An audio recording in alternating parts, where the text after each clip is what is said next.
So welcome back to my YouTube channel.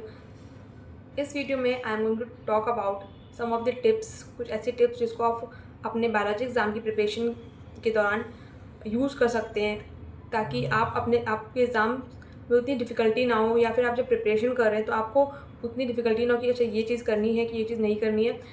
Let's start this video.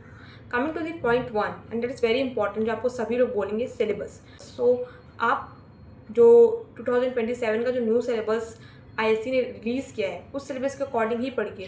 Syllabus के बाहर बिल्कुल भी क्वेश्चंस नहीं आते हैं, और बाई चांस अगर आ भी जाता है तो वो सिर्फ आपके लिए ही नहीं बाहर से आएगा, सबके लिए बाहर से आएगा। ठीक है, तो वैसे चांसेस वैसे होते नहीं है, बट स्टिल सिलेबस से ही क्वेश्चन आता है। So follow this syllabus. And यहाँ पे हो सकता है कुछ बच्चों जो ओल्ड बुक्स फॉलो कर रहे हो, सो आप फॉलो करिए, उसमें प्रॉब्लम नहीं है, बट मैच कर लीजिए। बट आप उस ओल्ड बुक का सिलेबस फॉलो मत करिए। ओल्ड बुक से के फ्रंट पेजेस में वो सिलेबस जो अटैच करते हैं, वो सिलेबस फॉलो मत करिएगा। सिलेबस फॉलो करिएगा for the boards for the year 2027।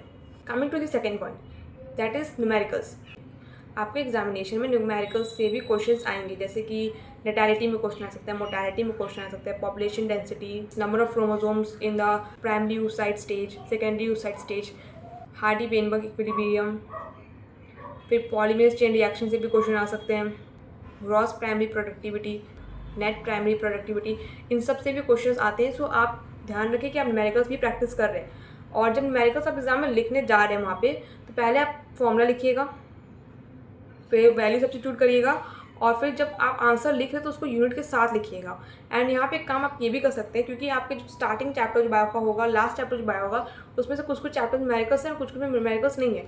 सो आप एक फॉर्मुला शीट बना लीजिएगा सारे चैप्टर से इंक्लूड करके, बिकॉज लास्ट मिनट में या फिर जब एग्जाम के समय you don't have the time कि आप पेजेस फ्लिप करके इसके यहाँ से फॉर्मुला याद करो, वहाँ से रिवाइज करो। इससे बेस्ट है कि आप एक फॉर्मुला शीट बना लीजिए, जैसे आप बाकी अपने सब्जेक्ट्स में बनाते होंगे, और फिर क्योंकि वो लास्ट मिनट में आपको हेल्प करेगी रिवाइज करने में। Coming to the third point, diagrams are very important. जो भी आपका चैप्टर है उसमें जितने भी डायग्राम्स दिए, चाहे सिंपल डायग्राम ही क्यों ना हो, उसको भी आप प्रैक्टिस करें, उसको भी अच्छे से देख लें, उसकी लेबलिंग देख लें, वो है क्या चीज़, किस चीज़ का डायग्राम दिया गया है। कोई भी टॉपिक पढ़ रही है, उसके बगल में कोई भी डायग्राम दिया है, उसको बस ऐसे ही छोड़ मत दीजिए।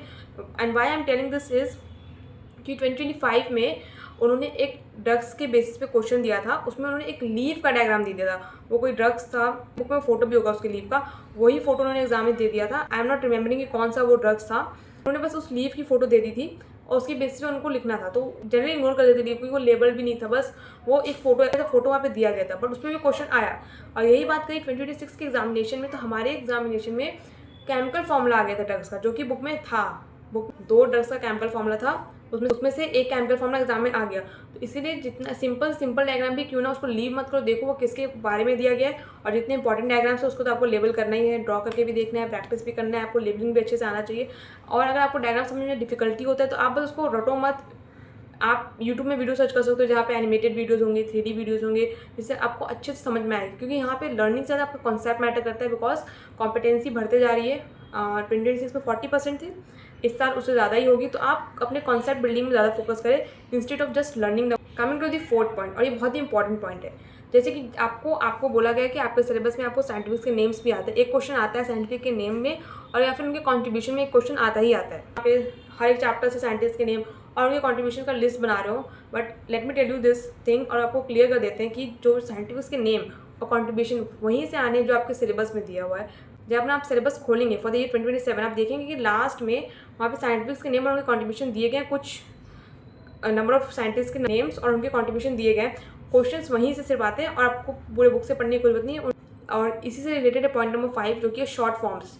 आपके एग्जाम में एब्रीविएशन भी आता है 1 मार्क्स का, वो भी सिलेबस के अंदर से आएगा। आपको हर एक चैप्टर से एब्रीविएशंस को लिस्ट करने की ज़रूरत नहीं है। उस सिलेबस में जो जितने भी एब्रीविएशंस लिस्टेड आउट हैं, उसी में से एब्रीविएशंस आएंगे। एंड अगर आपको बायोलॉजी में बहुत से टर्म्स को याद करना पड़ता है, अगर आपको कोई टर्म याद नहीं हो रहा है, अगर आप याद नहीं कर पा रहे, तो आप क्या कर सकते हो, प्रीफिक्सेस आपके बुक के पीछे प्रीफिक्स, आई डोंट नो आपके बुक के पीछे है कि नहीं, but the book that I followed में प्रीफिक्सेस दिए गए थे। प्रीफिक्सेस का एक टेबल है जिसके थ्रू आपको बायोलॉजी के टर्म्स याद करने में आसानी हो, क्योंकि आप प्रीफिक्सेस पढ़ लोगे, उनकी मीनिंग्स आपको पता चल जाएगा, तो आप टर्म्स को याद करना आसान हो जाएगा। और जैसे कि बायोलॉजी में बहुत सारी चीज़ें होती है जो आपको लर्न करने में डिफिकल्टी होती होगी, तो आप उनका शॉर्ट फॉर्म से अपने तरीके से बना सकते हो। आपको जिस तरीके से समझ आए, न्यूमोनिक्स से वो समझ में आए, आप न्यूमोनिक्स से बना सकते हैं उसके लिए। Point is pedigree charts. अगर आपको डिफिकल्टी होती है पेडिग्री चार्ट्स में, या यूनिट स्क्वायर में, तो उसके क्वेश्चंस करिए, समझने की कोशिश करिए कि उस पर क्वेश्चंस भी आते हैं एग्जाम में। तो प्रेडिक्टिव चार्ट्स में भी आपको फोकस करना पड़ेगा। Coming to the 8th point, जब भी आप क्वेश्चंस पढ़ रहे हैं, क्वेश्चंस को बहुत ध्यान से पढ़िए। And why I am saying this with my experience, क्योंकि अगर आप क्वेश्चन से एक टर्म कोई मिस कर देते हैं तो आप पूरा क्वेश्चन मिस कर दोगे। And I will attach a screenshot of one question here, जिसमें पहले आप उसका आंसर कमेंट करिएगा। आई वांट टू सी कि आप वो मिस्टेक कर रहे हैं कि नहीं कर रहे हैं। And see the question is, name the auto immune disorder that affects the skeleton muscles in humans. Most जल्दबाजी करेंगे, वो मसल्स को नहीं पढ़ेंगे, सिर्फ स्केलेटन पर ही हाईलाइट करेंगे और वो लिख के आ जाएंगे अर्थराइटिस रूमेटोइडिस। बट इसका रियल आंसर क्या होगा? माइस्थेमिया ग्रेविस, क्योंकि यहाँ पे स्केलेटन मसल्स की बात करें, सिर्फ स्केलेटन की बात ही नहीं कर रहे हैं। सो क्वेश्चन अच्छे से पढ़ना बहुत ज़रूरी है। So read the questions properly. अभी आपके एग्जाम्स होंगे, हैबिट बनाइए क्वेश्चंस को अच्छे से रीड करने की। द 9th पॉइंट इज़ कि focus on assertion reasoning. Assertion reasoning में जितने भी क्वेश्चन है, हर चैप्टर से उनमें फोकस करिए, वो बहुत कंफ्यूजिंग होते हैं। और केस बेस्ड क्वेश्चन प्रैक्टिस करिए, वो बहुत आते हैं एग्जाम में। And I will attach the screenshot from the 2026 boards examination. और एक और बात की, जो इस साल जो बोर्ड्स हुए थे 2026 में, उसमें जो पीसीबी स्ट्रीम था, जो फिजिक्स केमिस्ट्री बायो, उसमें से सबसे टफ पेपर माना गया था, वो बायो का ही पेपर था और वो सही में टफ था। आप भी जाके चेक कर सकते हैं। Coming to the 10th point, अगर आप कोई भी आंसर्स लिख रहे हैं तो उन्हें सीक्वेंस में लिखिए। फॉर एग्जाम्पल अगर आपसे कहा जा रहा है कि आप लाइफ साइकिल ऑफ प्लाज्मोडियम लिखिए, सो आप उसको सीक्वेंस में लिखिए कि पहले इंजेक्ट करता है ह्यूमन बॉडी को, तब उसके मुंह से स्पोरोजाइट्स ह्यूमन बॉडी में ट्रांसफ़र हो जाते हैं। एंड सेकेंडली, जो स्पोरोजाइट्स होते हैं फिर वो लीवर में जाते हैं। थर्डली, वो लीवर में जाते हैं, एसेक्सुअली रिप्रोड्यूस करते हैं और लीवर सेल को बर्स्ट कर देते हैं। इस तरह से जितने भी आगे के सीक्वेंसेस हैं, उसी तरह से आंसर को लिखना है। ये नहीं कि जो लास्ट में उसको पहले लिख दे रहे हो, जो पहले हो रहा है उसको लास्ट में, तो सीक्वेंस में आंसर को लिखना है।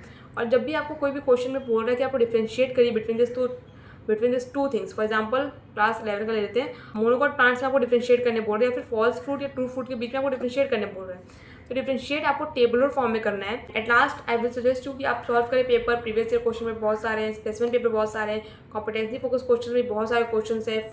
आपको उससे बहुत क्लैरिटी मिलेगी, आपको पेपर पैटर्न पता चल जाएगा। और जो न्यू स्पेसिफिक पेपर रिलीज होगा फॉर द ईयर 2027, उसको भी प्रैक्टिस करें, उसको आपको बहुत आइडिया मिलेगा कि क्या पैटर्न रहने वाला है, ताकि एग्जाम में जाके आप बिल्कुल भी ब्लैंक ना हो कि ये क्यों यहाँ पे, ये पैटर्न क्यों है। अगर आप पैटर्न से पहले से आप अवेयर रहते हो तो आपको एक अलग ही कॉन्फिडेंस आता है। एंड एट लास्ट, आप हर एक चैप्टर्स को रिवाइज करते रहिए, क्योंकि आप चैप्टर को अच्छे से पढ़ ले रहे हैं, डायग्राम सब कुछ बहुत अच्छे से कर रहे हैं, बट स्टिल अगर आप रिवाइज नहीं करें तो सब वेस्ट है, क्योंकि आपको कुछ याद ही नहीं रहेगा लास्ट मोमेंट में। सो रिवाइज करते रहिए time to time, because July is almost end. So इस वीडियो में इतना ही, और you can also comment down on which topic you want the next video. I will try to work on it.